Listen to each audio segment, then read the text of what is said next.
Hello, I'm Michael Kujan.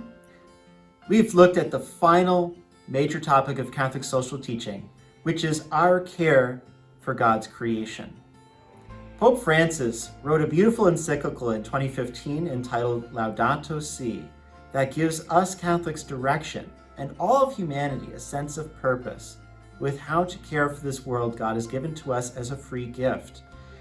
Together with many scientific communities and religious leaders, Pope Francis calls us to be aware of what's going on in our world, the negative consequences of industrialization, pollution, climate change, and to take action to ensure that the earth flourishes for the sake of future generations.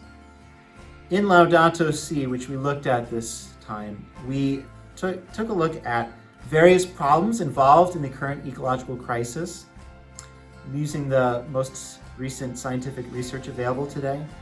We considered some Christian principles that guide us in caring for the earth with a sense of stewardship, responsibility for what God has given to us, and care for those most affected by climate change.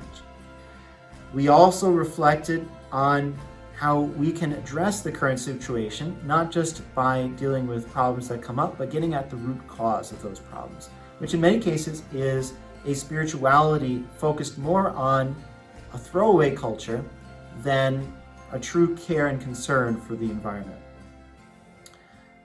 We also took a look at ways in which communities and governments can take action to improve the state of our world, to together create a sense of international solidarity around the concern for our common home.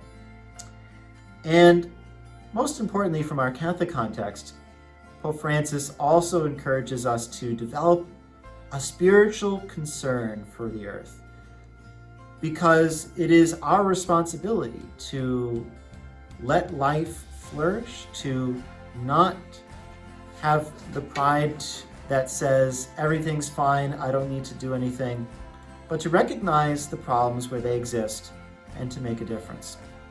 Pope Francis notes many problems, including water scarcity, pollution, climate change, loss of biodiversity, lowering of the quality of human life, global inequality, and a weak response that we've made to the problems that are ongoing. But with the help of God's grace, through the ministry of this church, we want to be involved in caring for our common home. So that's what we've been looking at this time. We are next going to be looking at a Lenten retreat we're beginning next Sunday to kick off this Lenten journey, looking at how we can be trained as disciples of Jesus, reflecting prayerfully together on the Sunday readings for each week of Lent. And that will be in our chapel. So if you're able to come to those retreat sessions, we'd love to have you there.